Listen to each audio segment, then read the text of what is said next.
Assalamualaikum warahmatullahi wabarakatuh. Pertama-tama, saya panjatkan puji syukur atas kehadirat Allah Subhanahu wa Ta'ala, karena atas nikmat dan karunia-Nya, saya masih bisa membuat presentasi dari video ini. Sholawat teriring salam saya sanjung agungkan kepada Nabi Muhammad SAW. Perkenalkan, saya Dian Safitri dengan NPM 20510300049 dari Prodi Akuntansi Syariah kelas C, UIN Raden Intan Lampung.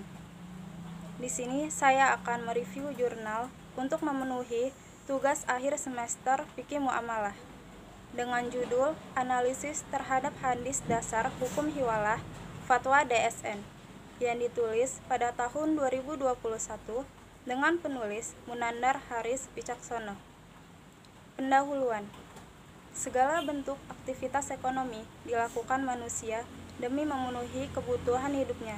Salah satu aktivitas tersebut adalah utang piutang. Islam sebagai rahmatan lil alamin memberikan beberapa solusi terkait permasalahan utang piutang. Salah satunya adalah dengan memindahkan utang tersebut kepada orang lain. Pemindahan ini disebut dengan akad hiwalah. Metode penelitian. Dalam metode penelitian ini, penulis menggunakan metode pendekatan kualitatif dan jenis penelitian deskriptif berdasarkan tingkat eksplanasinya. Hasil dan pembahasan. Hiwalah atau hawalah dalam bahasa Arab memiliki makna yang sama dengan kata at-tahwil dan intilak yang berarti memindahkan sesuatu dari satu tempat ke tempat yang lain. Dalam pengertian yang lebih umum, hiwalah dapat didefinisikan sebagai bentuk perjanjian yang dilakukan oleh tiga pihak, di mana tanggung jawab pembayaran piutang pihak pertama pada pihak kedua ditanggung oleh pihak ketiga sesuai dengan kesepakatan. Definisi di atas mengindikasikan adanya rukun-rukun yang harus terpenuhi dalam hiwalah. Rukun-rukun tersebut adalah muhil, muhal, muhal alaih, muhal bih, dan siqat. Dasar hukum fatwa DSN. Kebolehan hiwalah didasarkan pada nas Al-Quran, hadis, ijma, dan qiyas.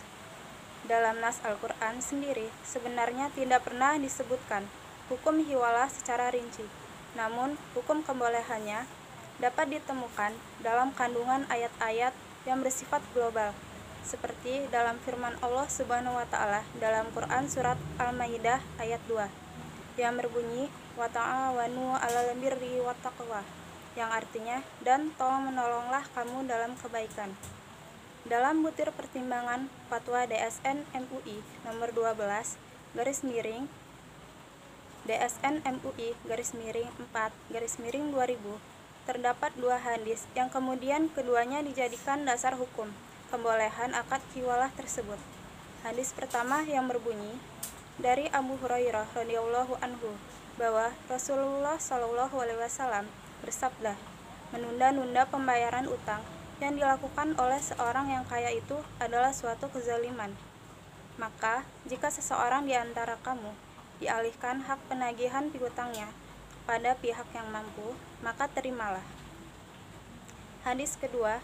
Adapun hadis kedua yang menjadi landasan fatwa DSN nomor 12 _DSN MUI _4 adalah sabda Rasulullah SAW. Perdamaian dapat dilakukan di antara kaum muslimin, kecuali perdamaian yang mengharamkan yang halal dan menghalalkan yang haram, dan kaum muslimin terikat dengan syarat-syarat mereka, kecuali syarat yang mengharamkan yang halal atau menghalalkan yang haram. Kesimpulan. Dari jurnal tersebut dapat disimpulkan bahwa hiwalah adalah akad perpindahan piutang antar pihak. Walaupun terjadi perbedaan pendapat mengenai hakikat dari hiwalah, hal tersebut tidak berpengaruh pada fatwa bahwa hiwalah adalah akad yang disyaratkan oleh Islam demi mempermudah kehidupan manusia. Praktik hiwalah belakangan ini sering terjadi di Indonesia. Karena itu, DSN berinisiatif mengeluarkan fatwa. Yang dimaksud adalah Fatwa nomor 12 _DSN MUI _4 _2002 dan Fatwa nomor 58/DSN MUI/5/2007. Fatwa pertama berkaitan dengan hiwalah muqayyadah dan fatwa kedua berkaitan dengan hiwalah mutlaqah.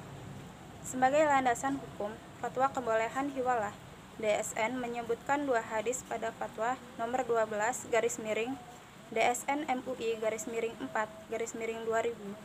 Hadis pertama adalah hadis yang sangat terkenal yang berkaitan dengan hiwalah.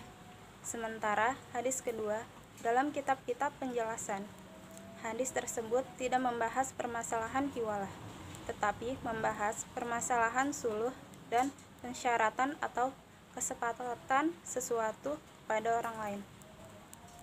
Demikianlah review jurnal dari saya. Kurang lebihnya saya mohon maaf, kepada Allah saya mohon ampun. Terima kasih. Wassalamualaikum warahmatullahi wabarakatuh.